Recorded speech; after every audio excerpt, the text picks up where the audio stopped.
Baby, I'm the gamble of your life. Why you always gotta think twice? We could go at it all night. Till the morning till you can't even go no more.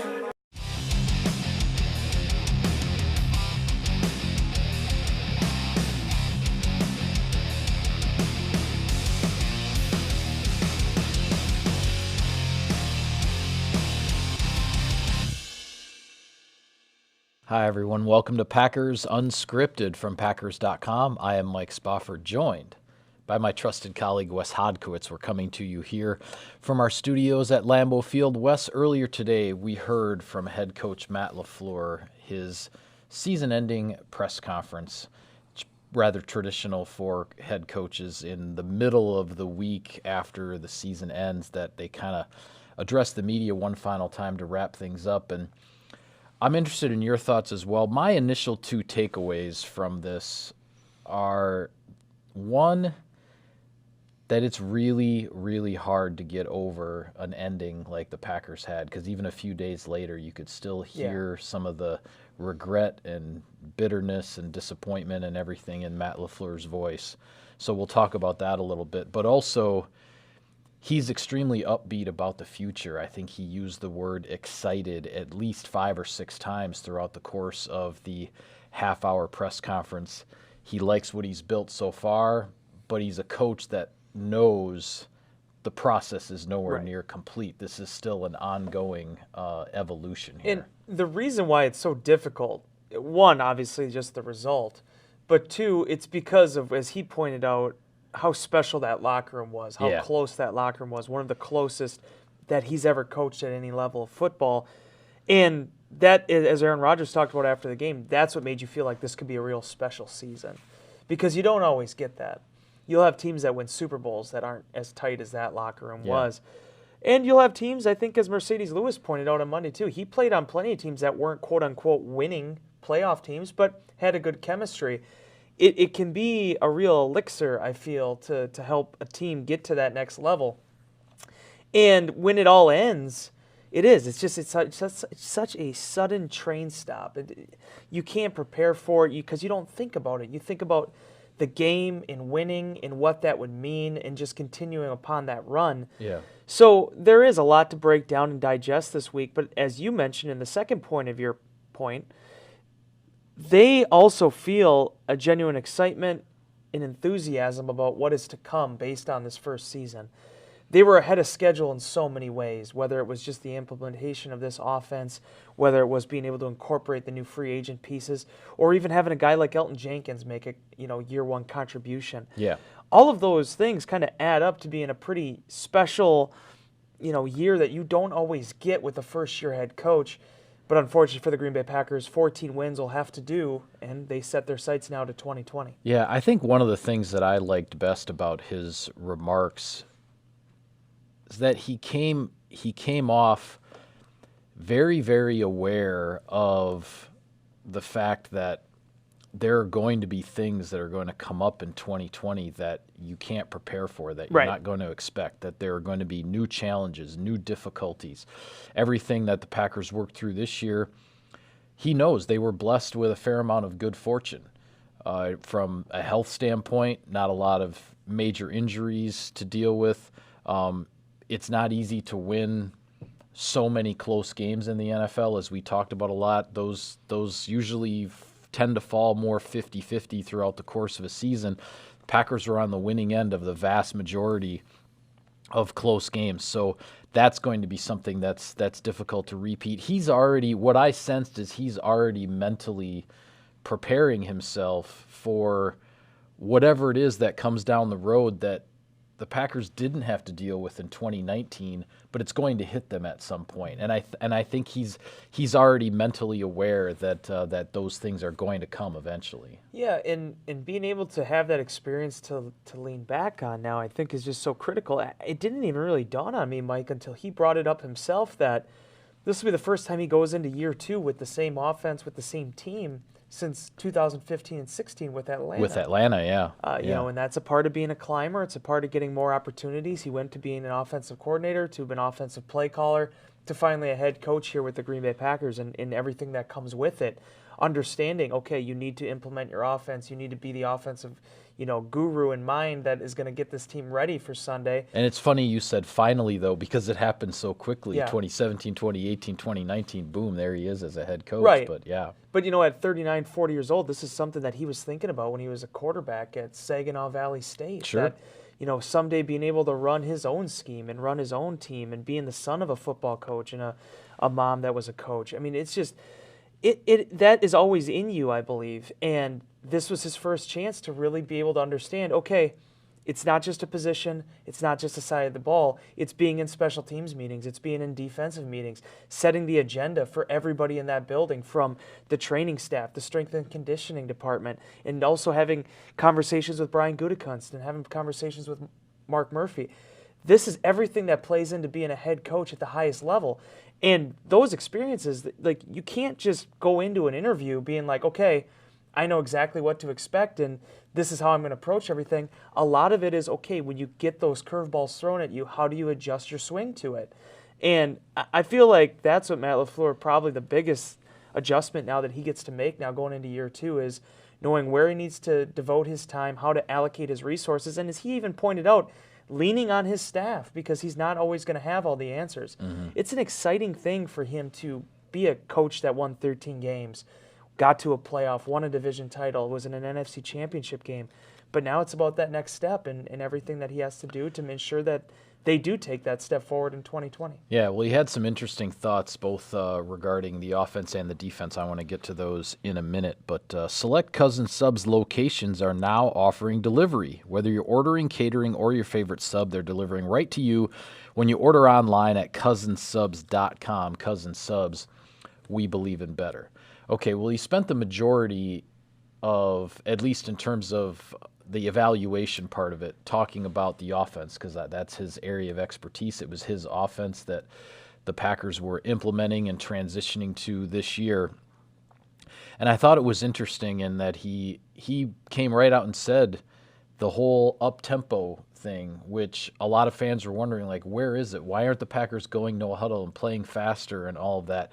He said, hey, that's something we didn't get to this year, but it sounds like it's a pretty high priority for 2020 that he wants to have. Now, it's not going to be, the track meet 60 minutes a game or whatever, but he wants to have a segment of the offense that's there for them to be able to go up-tempo, to play faster when it's not just a 2-minute situation, right, but as a change of pace at other times in the game. It sounds like that's something he really wants to work on with Aaron Rodgers here heading into 2020. Yeah, because I wouldn't go and say that, Kyle Shanahan, what they were doing was really quote-unquote up-tempo in most cases, but it was just how they broke the huddle, how they got to the line of scrimmage, guys being in the right spots, being disciplined, not having to have any miscommunication. Just honing all that. And Kyle Shanahan's in his 3rd year now as a head coach, that he's been able to, really work those things out. But for Green Bay, as LaFleur talked about, it's not always just one or the other. You don't want to just always be up tempo, because then, you might, speed yourself out of things. You also don't want to be down to 2 and 3 seconds on a play clock, because then that's when the defense starts to get to pin its ears back. There's all these things that you have to account for in the course of a 60-minute game, and he admitted that's something that this offseason, when the coaches break things down and when the players get back into the building in the spring, being able to, maybe take that next step, hasten that process, that is what his vision is for where these things go. Aaron Rodgers is exceptional. He said it. I mean, the way that he was open-minded about the way that he approached this new offense and in his role in it, what was being asked of him. But for everybody, it's a growing process. It's the understanding that this was year 1 and now you go into year 2.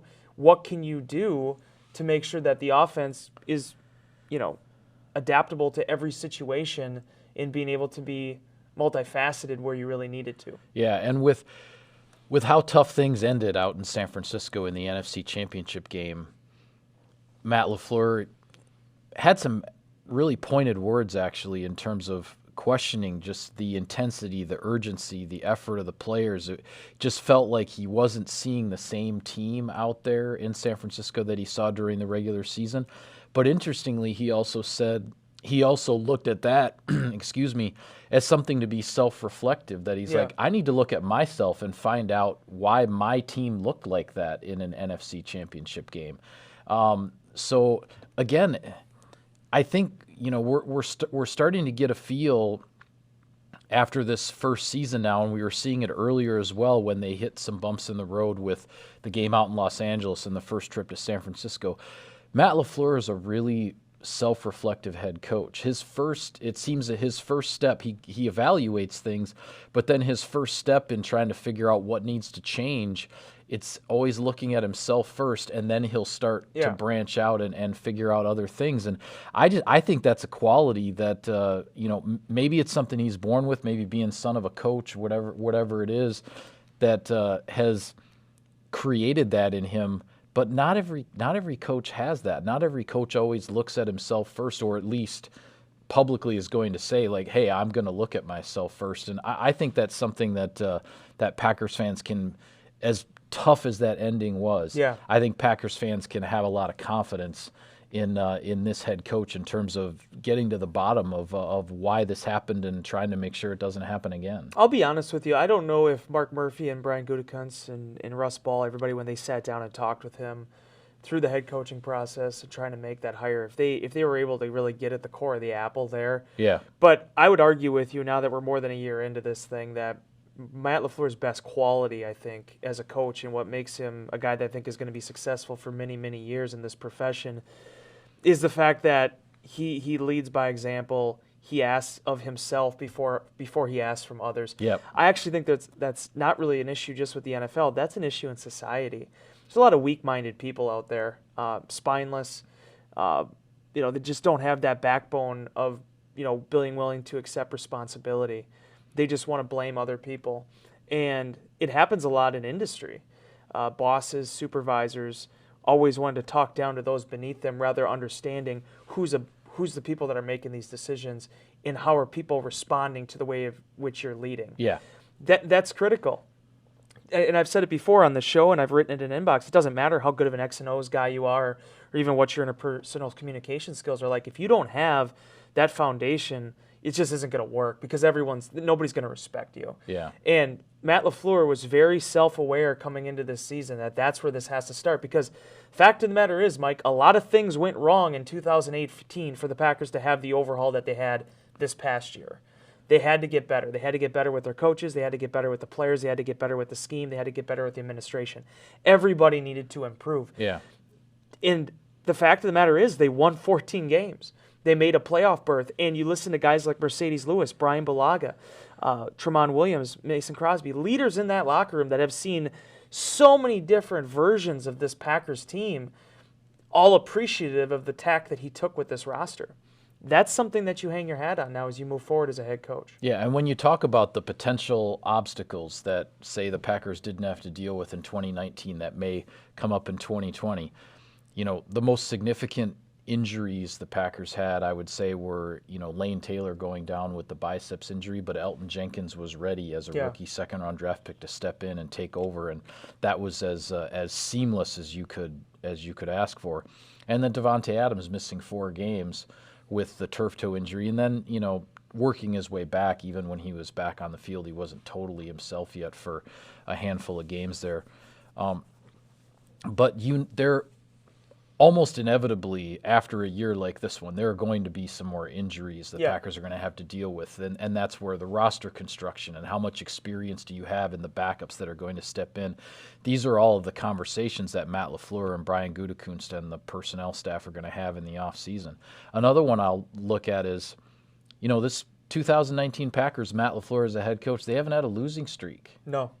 Now that says something about, again, the self-reflection and the leadership and all these other things that we've been talking about, because every time the Packers lost a game, they got it turned back around and righted the ship very quickly. But this is the NFL. You're probably going to lose a couple games in a row here. That's another thing that maybe in 2020 is something that, you won't be able to turn it around quite so fast. And if you lose a couple games in a row, then how does the locker room react? Then what kind of leadership is needed to get things going?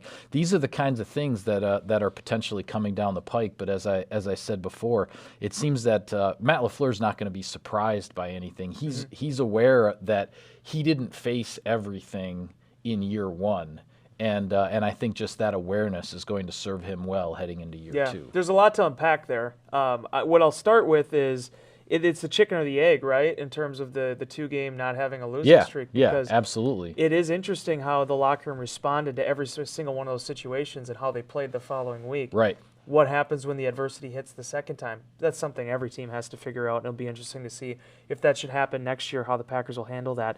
But the 2 other things I want to talk about very briefly here. One, Packers certainly just got to figure out what the heck happened in California this year, because it just that's where it went awry. That was the outlier. The three longest road trips, the 3 longest plane flights are where, for whatever reason, things just didn't go. Yeah, right. so that's something I think that they're going to be able to put a finger on when they reassess here over the next 6-7 weeks, and I'm guessing it'll be something that may even be asked when we get back to the combine.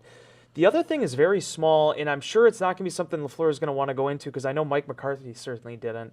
But I wonder if the Packers have really, this is speculation on my standpoint, I wonder if the Packers really have gotten their finger on the pulse of the GPS system and understanding workload management, knowing when to push guys and when not to push guys. Because that's a good point. You're right. Turf toe injuries are going to happen. We saw more injuries, season-ending injuries, happen in practice than we did on the football field this year. The thing that happened with Raven Green and the ankle, you can't really prepare for that.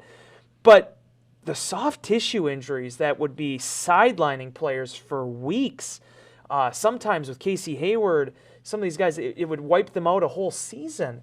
Those didn't haunt the Packers this year, and a lot of that is rest and recovery and preparation. But what I want to say, too, along those lines, because fans are always asking, they've been asking for years, like, what is the deal with the injuries and, this and that, and why do the Packers always get struck with all these injuries? It seems like the list is longer for Green Bay than other teams.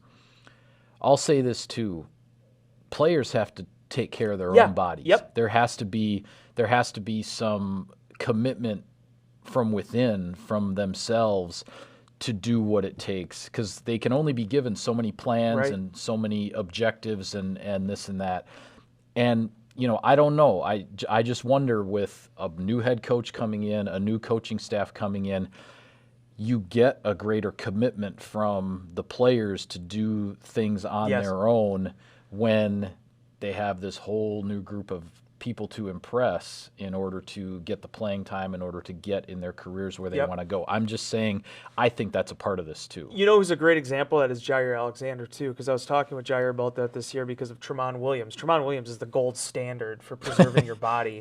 Whether or not you're a pro athlete, I think just as a 36, 37-year-old human being, you just got to respect the way that he approaches it. Things. No question. And Jair mentioned to me this year in one of our conversations, how much, he said, like, okay, his rookie year, we got Tremont there, that's cool, it's fun. He's like, I'm not really sure how much I really took from him in terms of him independently going out and trying to use him as a resource.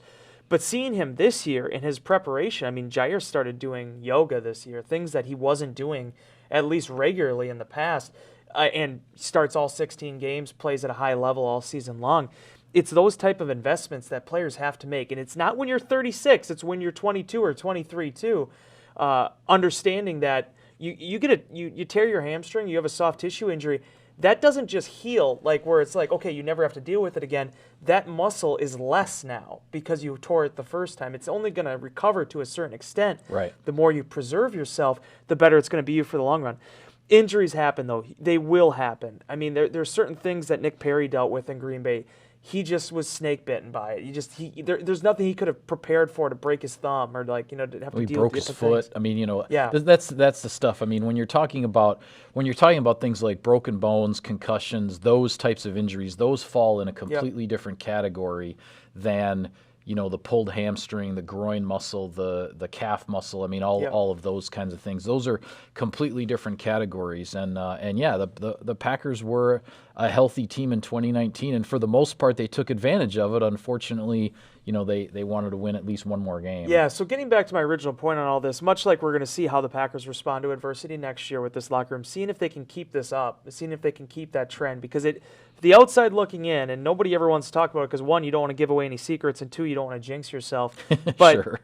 The Packers were exceedingly healthy this year, and it helped in terms of how this team was built and how they were able to build throughout the course of the season. Yeah, well, we will not most likely hear from Matt LaFleur until the NFL scouting combine, so may not have too much to unpack between now and then, but we shall see. And we are going to hear from General Manager Brian Gutekunst on Friday this week. So on Friday's show, we will try to analyze and dissect what he has to say. Yeah, it's going to be great. I think it's just going to be really fun because, Brian has been accessible, but he doesn't have like weekly and daily press conferences like Matt does. So just seeing what his impressions were of this roster and where they got to and what he learned from this season. One thing is just I've loved since the day he walked into the door, at least in terms of the new GM role, is that he stated, that was January 7th, 2018 or whatever it was, he stated they were going to leave no stone unturned with free agency. They were going to be in every conversation. They did that. That's what enabled them to get not one but two Smiths last year.